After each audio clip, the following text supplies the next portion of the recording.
Welcome to Picks with the Professor, the show where a real statistics professor gives you sports betting tips. I'm your host, Professor Sides, and in this episode of Major League Baseball Picks, I will outline the prices and numbers that I think make for good bets using the predictive mathematical model that I've built called Sideline for games scheduled to be played on Thursday, June 29th, 2023. In case you're new here, check out the webpage on the banner. It's www.pickswiththeprofessor.com/new for some explanations and community rules. Remember, if you're interested in projections of picks for every single game, sign up on Dub Club. That link's in the show description. Cost under $1 per day, and you will get a ton of information from me. Prices needed for A-grade picks on the money line, on the run line, projected totals, weather information, and exclusive access to our Discord chat. Again, link in the show description. Check it out if you haven't yet. Remember that sports are unpredictable, so the discussion on this show projects a typical game and does not try to forecast it to a T, as that would be a foolish and impossible goal. There are no right sides or wrong sides, but rather right and wrong prices. Now, again, we can disagree on those prices, but this is the kind of probabilistic thinking that will be key to growing your bankroll instead of draining it. There are ups and downs over the course of a season, but with this sort of thinking that will balance out in the long run, it's simply hard to foresee before it happens. In other words, please understand that good and bad variance will occur. So while the long run profitability has been proven, winning every single day is an impossible reality for any gambler. Got 3 picks for you here today. One of them, I'm setting it up here to talk about. It's not drastically different than what we did here on Wednesday. Taking the Mariners at a price like I was like minus 220 or something like that, minus 230. I don't know. That number gets out before first pitch to 270, 280, 290 in some places. And, I'm very leery of just using that and saying that makes it a good play. But when the number moves like that, it at least tells you that other people are seeing the similar things, that I'm seeing, that my model is seeing. And I think that's really a good example. The Mariners themselves are just a terrible example of baseball, especially just after what they did to us on Tuesday night. But, the idea being everything's about probabilities, and that is the same for whether you're at the minus 200 end of the spectrum or the plus 200 end of the spectrum. We're only just comparing the price available to the probability that it hits. However, you come up with your own probabilities, whether it's my model, someone else's, whatever it may be, that's how we're going to approach this. That's how we're going to make money in the long run. Didn't work out for us with the Mariners. That's just the way baseball goes. It's the way sports go. And that's why I say, and I've mentioned this on a lot of shows, I'm not trying to predict what happens in one game. I don't know what's going to happen in one game. Any fool who tells you they know what's going to happen in one game is crazy because none of us do, right? All we can do is say this is the most likely scenario. This is on average how it plays out, things like that. And if it plays out in a typical manner on average, like we think it will, then this is the side you want to be on based off the current price. With every game, with every favorite and every dog, there's a price you should play, both of them. Now, sometimes that price may be really high or really low. Negative numbers get weird with that, right? And the Mariners have been, kind of terrible to us, terrible to everybody this year. After last year being so good for us, making us so much money last year. On this game, I definitely would not have said to play the Mariners at minus 250, minus 270, minus 290. Liked them in the lower minus 200s, but the Nationals would have been the same thing, right? I wouldn't have played them at the number they were available here, 24 hours before first pitch when they were, only something like, plus 200. That wasn't good enough. But as they closed in the plus 250s or something, now that becomes an interesting price. And so it's all about price. That's really all I have to say about that. And so whether we win or lose those games, we're always going to be price sensitive, and that's going to be our main focus. And in the end, it's going to work out. It's worked out for us so far this season. It's just I don't know what happens on a day-to-day basis. Sometimes it works on any individual day. But what I do know is it works in the long run. So that's the the principles and the practices that we're going to be using here and today as well. But before we get to it, some reminders. Please hit that like button if you're on YouTube. Also, if you aren't yet, please consider subscribing or following. It's free. And if you turn on notifications, you won't miss any of the college basketball, MLB, or college football content that this channel provides. You can see how I'm scaling picks on the screen and in the Google Sheet with season results, rankings, all sorts of goodies. That link's in the show description. But as always, with the scaling and with the picks, take what you like and leave the rest. Going to start off here with an afternoon game on Thursday, 12:35 p.m. Padres at the Pirates. It'll be a nice day, a little bit warm for Pittsburgh standards. Going to start off here, low 70s, going to warm up to about 80 degrees. Wind will be blowing mostly across, so no real wind effect, but slightly warm for that part of the country for the totality of the season. So a slight boost to projected runs. Model projects 8.9 runs. Current total is 8.5. I'd be willing to go over 8, but I'm not going over 8.5. I'm going to pass on the total. Joe Musgrove, 3.88 ERA, underlying metrics. So that's pretty spot on. It's about where he projects. Good, not great, I guess is how I would say he is. Obviously, the Padres' offense is better than the Pirates, and the Pirates have struggled for the most part all season long. Both bullpens, okay.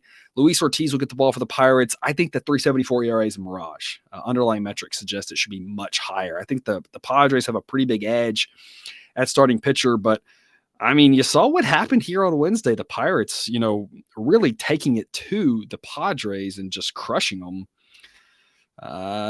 They won Tuesday as well. We had an A-grade pick on the Pirates on Tuesday and they won. We had an A-grade pick on the Pirates on Wednesday and they won. I don't know. Let's just do it again. Pirates won plus 163 is an A-grade pick. And this is the pick I was talking about earlier with Price. It's all about the price. Do I ever think an underdog is going to win? If you ask me what's the most likely thing to happen, and that's some of you are like, I got it. I've heard the message, but a lot of people are newer here, and I'm a teacher. I'm a real professor, right? And so I'm trying to help people understand. So just hang with me here. I'm not going to go on too long about this, but if you ask me what the most likely thing to happen is, then I would say every favorite would win. That's the most likely thing that's going to happen. But we're not actually caring about what's likely to happen because we aren't betting this at 50-50, right? We're betting it based off the price. And are the Pirates going to win this game? I have no idea. What I can tell you is that plus 163 is too high of a price. It's been too high of a price and it's worked out. That doesn't mean this will work out though. I just think in the long run, these are the types of picks that profit us. It's gone well for us this series. I'm going to back the Pirates again here at home. Model says they win this 42% of the time. And if you win 42% of the time at plus 163, that's a great investment. So again, it's all about the price. Anything plus 149 or better gets an A grade. Model says the price should be plus 140. So fantastic odds here on the Pirates. If you're looking at run line action, the plus 1.5, minus 114 would be the A grade play for that. And if you're looking for a little fun reverse run line action here, an A grade on the Pirates winning by more than one would be plus 314. So something to keep in mind there. If you want a little plus odds play here on Thursday, maybe take a shot at that and see what happens. To the night slate here, 6:10 p.m. Eastern, Marlins at the Red Sox. Pretty typical night in Boston with regards to the weather here. Low 70s, upper 60s. Wind will be blowing out. That's going to give us a higher expected number of runs. Fenway, though, is so hit or miss with the runs, and we've kind of seen it all season. Sometimes even within the same game. There's been multiple games where we've had either the over or the under, and 7 innings have gone one way and 2 have gone the other way, or vice versa. So you never really know what you're going to get at Fenway. It can provide a lot of crooked numbers, but it can also provide, a lot of ho-hum innings. So you just never really know what you're going to get. Those park dimensions just kind of create weirder scenarios, but it will be, a hitter-friendly park.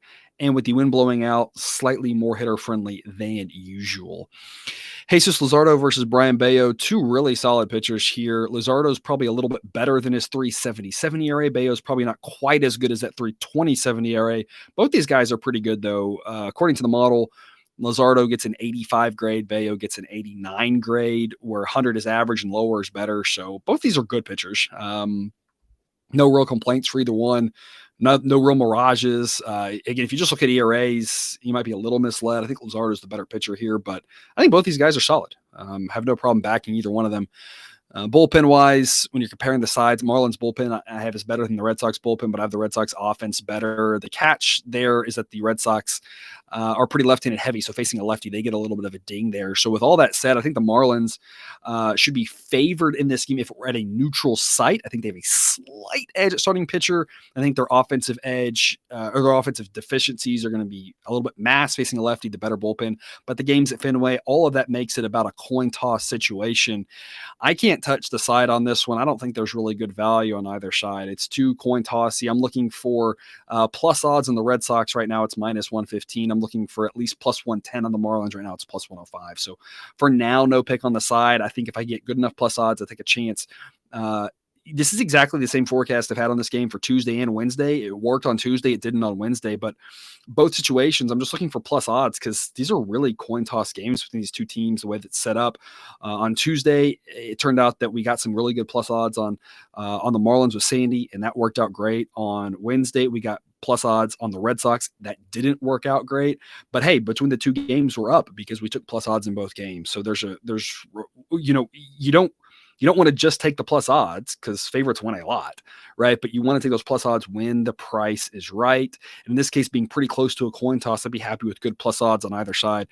Just need a little bit higher in the Marlins, and it's there. Need any plus odds in the Red Sox, not there. So I just don't think there's any value on passing. I am going to play the over, though. And you might think, wait a minute, I thought you just said you like both these pitchers. I do. It's Fenway Park and the wind blowing out. And I think it's just a good chance we get some crooked numbers. I'm going to go over 9. Model projects 9.7. There's really nothing more to it than this is a tough park to put up zeros in consistently. We saw the game on Wednesday go under. Didn't touch the total on that one, but it did stay under this number.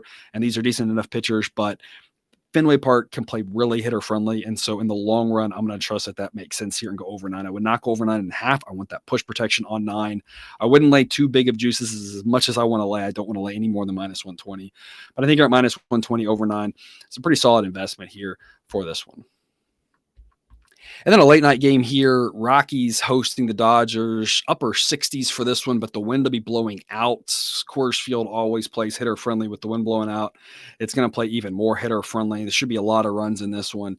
And here's the thing. Chase Anderson for the Rockies, 5.79 ERA. Advanced metrics say maybe not quite that bad, but obviously he's not a good pitcher. The Dodgers should really score a ton of runs off of him.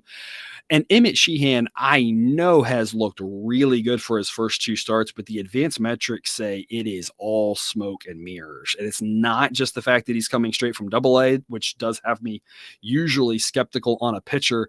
It's just, when you look under the hood, he's not getting a lot of swings and misses. He's having a lot of hard hit balls off of him. It's a lot of, none of the fly balls are getting out of the park, that sort of thing. And that stuff comes around in the long run. And I just do not think that he's as good as this 150 ERA. I know he's looked good so far. It's only 2 starts though. And so I have no problem fading him one way or the other. Right now, though, I can't really get behind the Rockies. I'm almost there taking a chance on the dog. Wednesday's game hasn't finished yet, but the Rockies do have a lead late. It's kind of in peril, so we'll see how that plays out. But we took a chance with the dog on the Rockies on Wednesday. And whether that wins or not, it's looking like a really smart investment because it's very toss-up-y and we got massive plus odds. And that's kind of how I view this one. I just want better odds because at least on Wednesday, I had Kyle Freeland going, who did struggle in one inning. Other than that one inning, the Rockies would be up huge right now. Got a missed third strike call or a close third strike call that he wanted, gives up a home run to Mookie Betts. But I feel like I had a chance with Freeland, and it didn't work out. He missed that pitch on that third strike. Just missed it. He gives up the home run, right? But I feel like I at least had a chance with Freeland. I don't really feel like I have much of a chance with Chase Anderson. So I want bigger odds right now. It's plus 177 on the Rockies. A grade's plus 180. So I just got to get over that threshold. I'm holding out. If it gets there, I'll put a little bit on the Rockies and see if they can pull it out. And a game that might get weird, just like Wednesday night's game has gotten weird. But otherwise, I'm definitely not laying it with the Dodgers. I want no part of backing him at Sheehan. So far, so good, sure, but I just am hands off. I'm not touching him because the underlying metrics suggest it ain't going to end pretty if he doesn't do something different. And where's that going to go awry? Where would it go awry that, I've been lucky and all my fly balls happen to stay in the yard? Well, where's that going to go awry? Coors Field with the wind blowing out, right? Who knows if that'll happen? I don't know, but it wouldn't be shocking, right? If all of a sudden he gets hit around in that park. It's no shocking when anybody gets hit around in that park, I'm going to go over 12.5. I'd go over 13 on this one if that's what you're looking at. A little bit of juice on 12.5. I don't love the juice on 12.5. I'd rather go over 13 because this game's either going to fly over or it's going to be accidentally go under because Coors Field gets weird too, right? A little bit less than Fenway with its variance, but it still can be pretty variable.